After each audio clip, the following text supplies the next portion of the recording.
दिल्ली करुणा अनाथालय।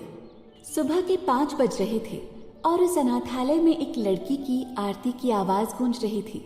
उस आवाज को सुनकर उस अनाथालय के मालिक, जिनकी उम्र लगभग 60 से 65 साल थी, वो मुस्कुराते हुए अपने बिस्तर से उठे और कमरे से बाहर निकले। फिर मंदिर की ओर बढ़ गए। उस लड़की की मीठी आवाज से उस अनाथालय के छोटे छोटे बच्चे भी जाग गए और वो लोग भी उठकर मंदिर में आ गए। राकेश तलवार, जो उस अनाथालय के मालिक थे, वो मंदिर पहुंचे और उस लड़की की आरती सुनने लगे, जो विष्णु जी की प्रतिमा के आगे गा रही थी। कुछ देर बाद आरती खत्म हुई और वो लड़की पीछे मुड़ी तो पीछे सबको खड़ा देखकर उसके चेहरे पर प्यारी सी स्माइल आ गई और वो आरती की थाल लेकर सबके पास गई। राकेश जी मुस्कुराते हुए उस लड़की से बोले, इतनी प्यारी आवाज सुनने के अब हम आदी हो गए हैं बेटा, और अब आप यहाँ से चली जाएंगी। पता नहीं हम आपके बिना कैसे रहेंगे। जिसे सुनकर वो लड़की राकेश जी के गले लगते हुए बोली, बाबा, मैं नहीं जाना चाहती। आप ही मुझे उन अनजान लोगों के पास भेज रहे हैं। मैं आपके बिना नहीं रह पाऊंगी।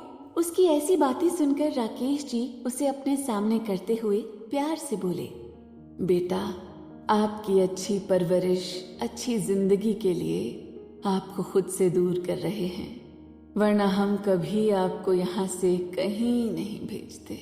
वो लड़की ये सुनकर सुबकते हुए शिकायती लहजे में बोली, अच्छी परवरिश तो आप भी दे सकते हो बाबा, और जहाँ बात रही अच्छी जिंदगी की, तो मैं अच्छे से पढ़ाई लिखाई करूंगी और खूब पैसे कमाऊंगी, जिससे मैं आपका और इन सब बच्चों का ध्यान भी रख लूंगी।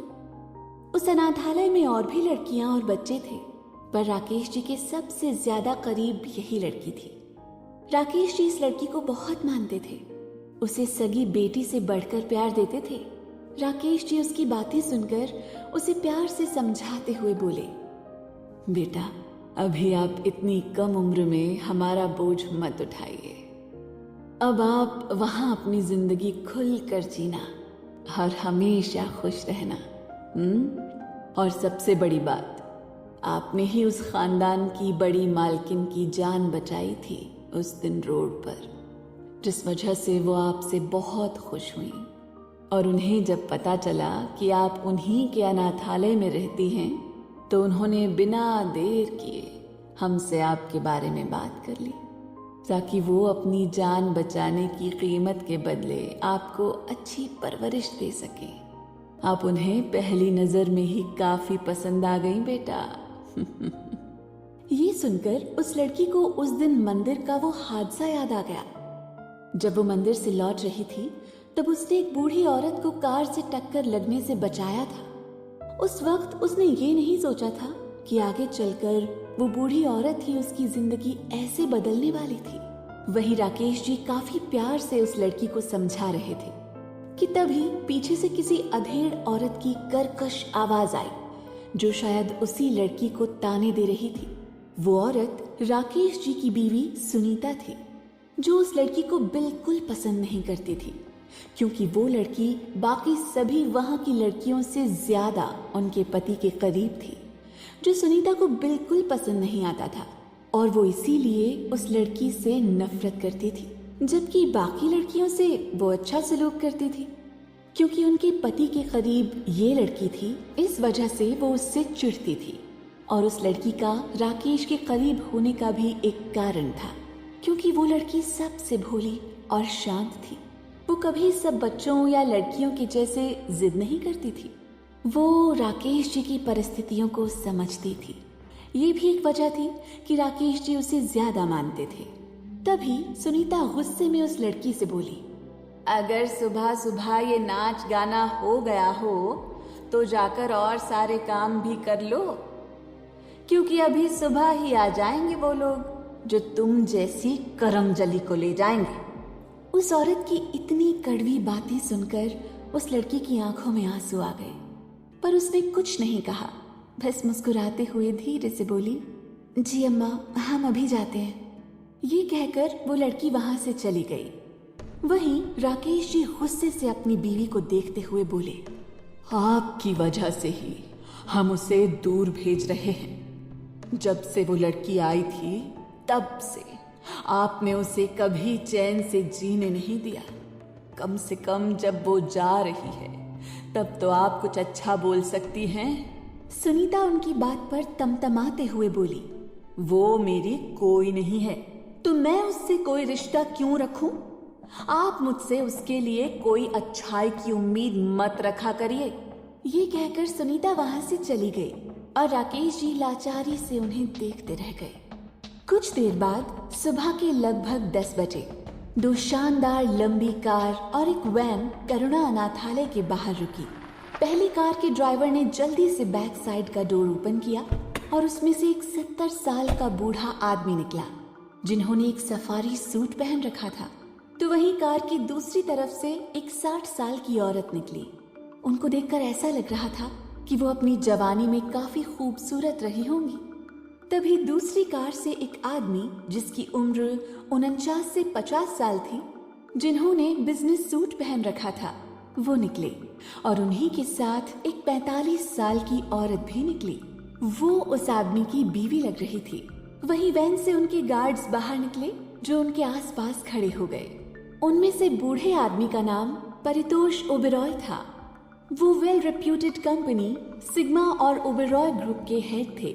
ऐसा माना जाता था कि इन दोनों कंपनीज की ईयरली टर्नओवर अरबों में थी, जो काफी ऊंचे मुकाम पर थी। वहीं उनकी पत्नी देविका ओबेरॉय, जो फीमेल हेड थी, और उनके इकलौते बेटे शिशिर ओबेरॉय कंपनी के चेयरमैन थे, जो इस समय अपनी बीवी बिपाशा ओबेरॉय के साथ खड़े थे। वो सब अंदर की ओर आए। उन्हें लेने सुनीता और राकेश जी आए। वो सब एक दूसरे से बहुत गर्मजोशी और प्यार से मिले। भले ये लोग बड़े खानदान के थे, पर इनके अंदर जरा भी घमंड नहीं था। ये सबको एक नजर से देखते थे। राकेश जी मुस्कुराते हुए परितोष जी से बोले, परितोष जी, आपसे मिलकर खुशी हुई। अंदर आइए ना, आपकी बदौलत ही तो आज ये अनाथालय है। परितोष जी ने मुस्कुराते हुए कहा, ये आप कैसी बातें कर रहे हैं?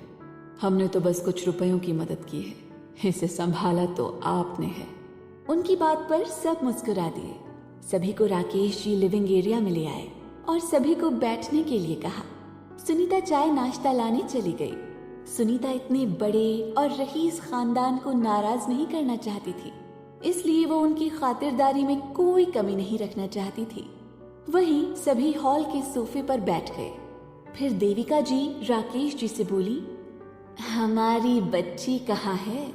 दिख नहीं रही कहीं? कहीं ऐसा तो नहीं है कि आप अपने वायदे से पीछे हट रहे हैं? उनकी बात पर राकेश जी हंसते हुए बोले, नहीं नहीं, हम भला कहाँ छिपाएंगे उनको, वो भी आती होंगी और हमें अपना वायदा याद है। उनकी बात पर सब मुस्कुरा दिए। ओबेरॉय फैमिली एक नामी गिरामी फैमिली थी।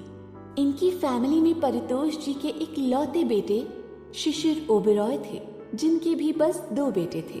वहीं देविका जी, जिसकी जान उस लड़की ने बचाई थी, उन्होंने इस बारे में पता लगाया था और उन्हें जब से पता चला कि वो लड़की उन्हीं के अनाथालय की थी, तो देविका जी ने घर में सभी से बात की और फिर उन्होंने बताया कि वो उस लड़की को अपने घर में लाना चाहती थी।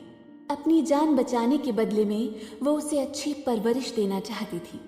उनकी ये बात जब सबने सुनी तो वो भी मना नहीं कर पाए, क्योंकि उनकी बातों को कोई नहीं टालता था। इस वजह से अगले ही दिन उन्होंने अनाथालय के मालिक राकेश जी से बात की और उनसे सारी बातें बताई, जिसके बाद फिर राकेश जी भी उनकी बात नहीं टाल पाए, क्योंकि वो भी चाहते थे उस प्यारी लड़की को अच्छी परवरिश मिले। इसलिए उन्होंने उन सबको दूसरे ही दिन आने के लिए कह दिया। अनाथालय खुद ओबेरॉय खानदान का था, जिस वजह से उन्हें शक की कोई गुंजाइश नहीं थी कि वो उसकी अच्छी परवरिश नहीं करेंगे। उन्हें इस बात का पूरा यकीन था। तभी परितोष जी ने अडॉप्शन के सारे पेपर वर्क को पूरा किया। राकेश जी ने भी अडॉप्शन पेपर पर साइन कर दिए। फिर सुनीता सभी के लिए चाय नाश्ता लाई। सभी ने चाय का कप अपने हाथ में लिया और तभी उन्हें किसी के पायल की आवाज सुनाई दी और सब ऊपर सीढ़ियों की ओर देखने लगे। तो वहाँ सीढ़ियों से लगभग 19 साल की लड़की अपनी पलकें नीचे झुकाए धीमे कदमों से नीचे आ रही थी। वो लड़की दिखने में काफी खूबसूरत और मासूम सी थी। होंठ बिल्कुल किसी गुलाब की पंखुड़ी जैसे थे। काले लंबे सिल्की कमर तक बाल थे और 5 फुट 3 इंच की हाइट थी। बिल्कुल लीन पर्सनालिटी थी जो उसकी खूबसूरती पर 4 चांद लगा रहा था। उसने इस समय एक रेड कलर का अनारकली सूट पहन रखा था और दुपट्टे को सलीके से अपनी गर्दन से चिपका रखा था। वो अपने धीमे कदमों से राकेश जी के पास आई और उनकी साइड में अपना सिर नीचे करके खड़ी हो गई। वहां बैठा ओबेरॉय परिवार उस लड़की की खूबसूरती की तारीफ मन ही मन में किए जा रहा था। उन्हें उस लड़की का शांत भाव और सादगी काफी अच्छी लग रही थी। तभी बिपाशा जी प्यार से उस लड़की की तरफ देखते हुए बोली, बेटा आपका नाम क्या है? वो लड़की उनकी बात सुनकर धीरे से बोली, मेरा नाम अंतरा है। उसका नाम सुनकर सब मुस्कुरा दिए। शिशिर जी ने उसे अपने पास बैठने को बुलाया। बेटा आप आकर यहाँ बैठो और हम लोगों से बातें करो, क्योंकि अब आपको हम लोगों के साथ रहना है। अंतरा बहुत शांत और थोड़ी चंचल स्वभाव की लड़की थी, इसलिए वो थोड़ा हिचकिचाते हुए राकेश जी की तरफ देखने लगी। तो राकेश जी ने हाँ में इशारा किया तो अंतरा उनके पास जाकर बैठ गई। सब उसकी घबराहट को समझ रहे थे, क्योंकि ऐसे नए लोगों के साथ खुद को ढालना थोड़ा मुश्किल था। सभी उससे बहुत अपनेपन से बात कर रहे थे, उसे परायों जैसा एहसास नहीं होने दे रहे थे। अंतरा को अब अजीब महसूस नहीं हो रहा था, क्योंकि उसे सभी का स्वभाव बहुत अच्छा लग रहा था। कुछ देर बीत जाने के बाद फिर परितोष जी फिर उठते हुए बोले, अच्छा तो अब हम अंतरा को लेकर चलते हैं। ये बोलते हुए उन्होंने अंतरा को देखा। हालांकि वहां हर साल हर लड़की और बच्चे को अडॉप्ट करने के लिए परिवार आया करता था और राकेश जी को इतना ज्यादा फर्क नहीं पड़ता था, पर अंतरा उनके ज्यादा करीब थी। इस वजह से उनके चेहरे पर हल्की उदासी आ गई। अंतरा को इतना मानने के पीछे राकेश जी के कुछ कारण थे, पर फिर उन्होंने खुद को संभालते हुए सबको लेकर बाहर की तरफ निकल आए। अंतरा अभी कॉलेज नहीं जाती थी, इसलिए वो बस कुछ कपड़े पैक करके अपने साथ ले आई। जाते समय अंतरा राकेश जी के सीने से लग गई तो राकेश जी ने उसके सिर पर हाथ फेरा। वही परितोष जी अंतरा की उदासी देखकर उसके सिर पर प्यार से हाथ फेरते हुए बोले, बेटा आप अपने घर जा रही हैं। हम सब आपके दादा दादी हैं। हम आपको अपने साथ सिर्फ इसलिए ले जा रहे हैं ताकि आप अपना भविष्य बना सकें, अपनी जिंदगी में कुछ मुकाम हासिल कर सकें। आप हमें अपने दादा दादी कह सकती हैं। बाकी उस घर में जो और लोग हैं उन्हें आपको जो कहना हो वो आप कहिए। हम सिर्फ आपके भविष्य को बनाने के लिए आपको अपने साथ ले जा रहे हैं। अंतरा के लिए ये सब एक्सेप्ट करना अभी बहुत मुश्किल हो रहा था। जाहिर सी बात थी, अंतरा कोई 4 साल की छोटी बच्ची नहीं थी जिसे कोई टॉफी देकर फुसला सकता था और उसे अपने साथ अपने घर आसानी से ले जा सकता था। अंतरा 19 साल की समझदार लड़की थी, जिसके लिए उस अनजान से घर में जाना बहुत मुश्किल हो रहा था। उसे वहां के लोगों के साथ एक झिझक महसूस हो रही थी। ओबेरॉय खानदान उस अनाथालय के सबसे बड़े ट्रस्टी थे और वो हर साल कई सारे बच्चों को अच्छी नौकरी और उनके अच्छे भविष्य के लिए मदद करते थे। कई सारी अंतरा जैसी लड़कियों का उन्होंने भविष्य सुधारा था।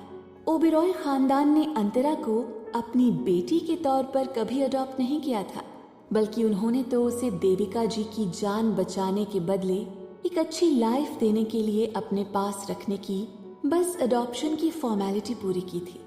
वही अंतरा का मकसद वहां जाने का सिर्फ इतना ही था कि वो सिर्फ पढ़ाई करके अपने दम पर एक एनजीओ खोल ले, जिससे कि वो अपने जैसे सभी अनाथ बच्चों को उनका अच्छा भविष्य दे सके। और अपने इसी मकसद को सोचते हुए अंतरा सबके साथ कार में बैठकर अपनी जिंदगी के नए सफर की ओर बढ़ गई। कैसा होगा अंतरा का नया सफर? अब क्या मोड़ लेगी अंतरा की सिंपल सी लाइफ? आगे की कहानी जानने के लिए सुनते रहिए वजह तुम हो।